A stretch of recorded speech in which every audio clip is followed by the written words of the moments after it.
ഞങ്ങളെ ടെൻറ്റിൻ്റെ ഉള്ളിൽ നിന്നാണ് അത്താഴം കഴിക്കണത്. നൈസ് തണുപ്പുണ്ട് ഇവിടെ.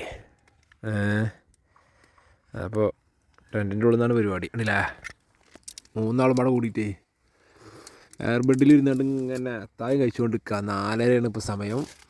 കട്ടൻ ചായ ഇന്നലെ ഉണ്ടാക്കി വെച്ചിരിക്കേനി ഫ്ലാസ്ക് അതാ അവിടെ. ജാമത റൗണ്ടാക്കണു പരത്തി ഇപ്പുറത്താക്കണം. പഴയ ഓൾഡ് ബെഡ് വേറൊരു വെറൈറ്റി പാത്തി ഉണ്ട്. പഞ്ചസാരപ്പുറത്ത് നൈസ് തണുപ്പാണ്. ഇനി പുറത്തേക്ക് ഇറങ്ങണ്ടല്ലോ വെച്ച് അയ്യവാ ജാമും ബ്രെഡും കൂട്ടിപ്പിടുത്തം. ഏതല്ലേ തണുപ്പ്. എന്തായാലും നല്ല നേക്ക് കാലാവസ്ഥ. രാത്രി രാവിലെ ആകുമ്പോൾ തന്നെ ചെറിയ തണുപ്പിന് കൂടുകയാണ്. ഇബ്രുവിൻ്റെ വെറൈറ്റി ചപ്പാത്തി ജാം വെച്ചുകൊണ്ട് ഐറ്റം പുതിയ പിടുത്താണിത്.